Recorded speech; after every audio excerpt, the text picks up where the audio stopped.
بسم الله الرحمن الرحيم وبه نستعين على أمور الدنيا والدين وصلى اللهم على سيدنا محمد وعلى آله وصحبه أجمعين أما بعد قبل كل شيء هندما كهد نوغرتي هردفتون غنيا السلام عليكم ورحمة الله وبركاته أرغا غرتي إن شاء الله سينا ويك أبنيت لبنه سينا غرتي أكاتا غرتي أبو جهل تدوي أكاتا غرتي نمني همان تدوي seenaan gartee nama hamaatii fi akkasuma gartee nama tolaan dhoqattu seenaan gartee nama waan seenaa dalagee fi waan sheenaa dalageetis gartee hin dhoqattu jecha akkasitti inshaallah akkaataan gartee inni gartee itti du'e Abu Jahl fi ghazwati badriin gartee lola badrii keessa du'e inni Abu Jahlin lola badrii keessa du'e sababaan gartee lola badrii keessatti inni du'een gartee ijoollee lamaatu jira Mu'aaz Amri ilma Jamuuc fi Mu'awwidh ibnu Asraa qajaniini ijoollee lamaan tun gartee dhufteeti Abdurrahmaan bin Awf isatti dhufteeti akkasitti yaa Abdurrahmaan ayna Abu Jahlin man Abu Jahlin jedhin Abu Jahl eessi jireme eenyume Abu Jahl san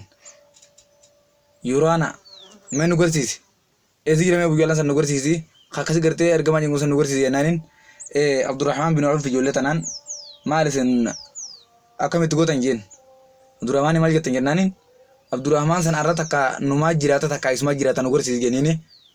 akkas jennaanin ijoolleen gartee Abdurrahmaan bin Awf boo Abu Jahl gartee nutu ni dadhabne Abu Jahl nama guddaa isin ijoolleedha maal isaan jette yaa'u jeen ati numa garsiisi awoo isin ijoolleedha usa ati numa garsiisi jenniin alaamaa sani gartee ijoolleen akka jettee jinqinaan Abu Jahl ichiin gaddiimu gartee Abdurrahmaan bin Awf Abu Jahl kun olaa isa guddaa daalacha achiin gaddiimu san jeen isa guddaa daalacha achiin gaddiimu san jennaanin haata ijoolleen horiyaa jechuu walfaan horiyaa itti dheeytee ableedhaan gartee eegalte kana gartee harra guddaa kun qacoolodhee lafa darbii kaanis wajjuma dhee akkas ijoolleen san isa lafa darbanii osoo gartee ruhii keessaan baasin dhiiga keessa dhiisanii biraachanii rasuula rabbii dhufan salawaatullahi wasalaamu alayhi hoggaa gartee dhufan rasuula rabbii dhufan yaa rasuulallah yaa ergamaa rabbii barnuti innaa qatalna Abu Jahlin alladhi yuziika gartee Abu Jahl gartee kasi cinqusan barnuti jeefnee dhufne yaa rasuula rabbii jeniin Abu Jahl gartee kasi cinqusan nuti jeefnee dhufne irraan tana amma dhugaanii jeeftanii jeefnee dhufne haayame sayfii teessan lameen fidaa jeen hoggaa gartee ijoolleen sayfii isaanii lamaan fiddee dhuftu sayfii isaanii lamaan oguu fiddee dhuftu sayfii teessan as qabaa jeen sayfii oggoos qaban kunoo sayfiin dhiiga qabdi lachuutu sayfiin lachuu dhiiga qabdi oggoos qaban kana gartee isin lachuutu ajjeeftanii jirtan jeen isin lachuutu Abu Jahl ajjeeftanii jirtan ulamaan gariin akkas jechuun saasan isin lachuutu sababa adda nama akka Abu Jahl ajjeesee qabdanii akkas jeen jaan kana gartee Abdallah Mas'uudin rasuulli salawaatullahi wasalaamu alayhi mee Abdallahi dhaqi ilaali Abu Jahl san mee dhaqi ilaali jeen kana oguun itti ergo Abdallah Mas'uud kee dhaqe hoggaa dhaqu kunoo laal dhiiga keessa gara gaggala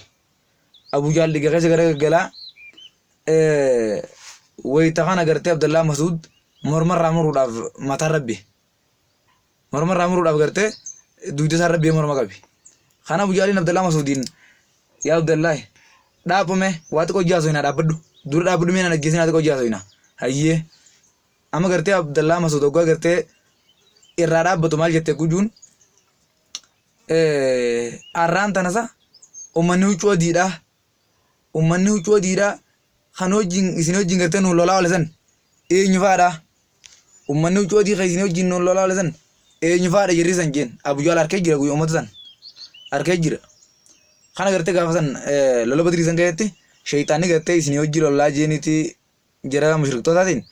hoggaa malaayikaa samiidhaa garroobdu harkan malaayikaa samii garroobdu garraan shayxaanni dheeyse malaayikaa dheeyse kunnaan kana gartee dhiirummaan isaanii gartee guyyisan malaayikoonni itti guyyee gartee laqaaqanii mormarraa haraa ollaan sababa sani gaafate Abdurrahmaan yaa Abdurrahmaan eenyu jarri akkasitti arraan tana nu wajjin isin wajjin nu lolaa wale san jennaanin bar jarri san jarri huccuu diidhaa jeessanuu milkata itti godheef Abu Jaalummaan bar jarri san malaayikota ayyan Abdallaa Masuud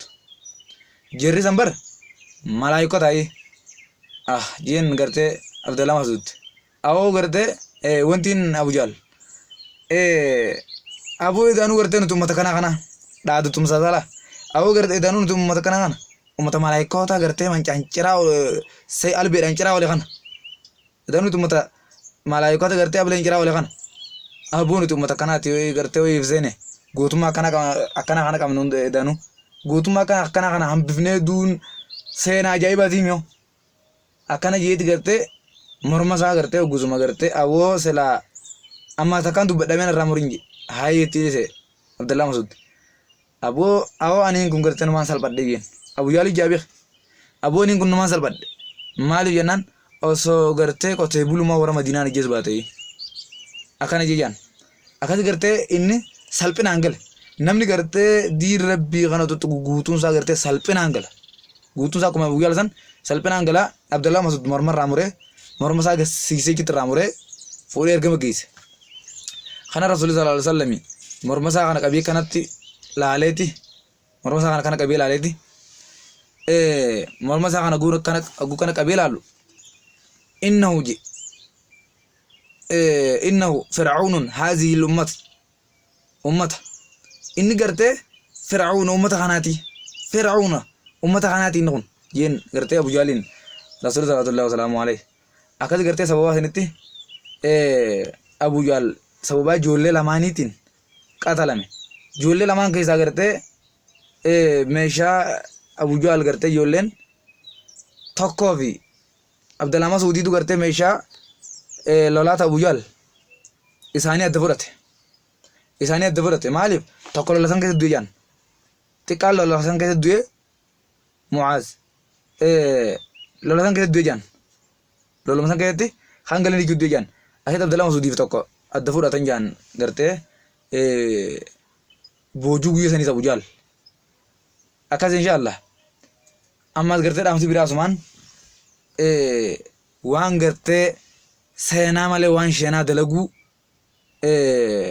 firraa eegaa hundummaan keessanuu waan seenaa dalaguun gartee si mul'ifti namni waan sheenaa dalagees gartee hin irraanfatamu nama waan gartee waan seenaa dalagees seenaa isaatii isa yaadata hin irraanfatamu jechuudha akkasin inshaallah namni gartee waa'uma gartee seenaatii fi gartee waan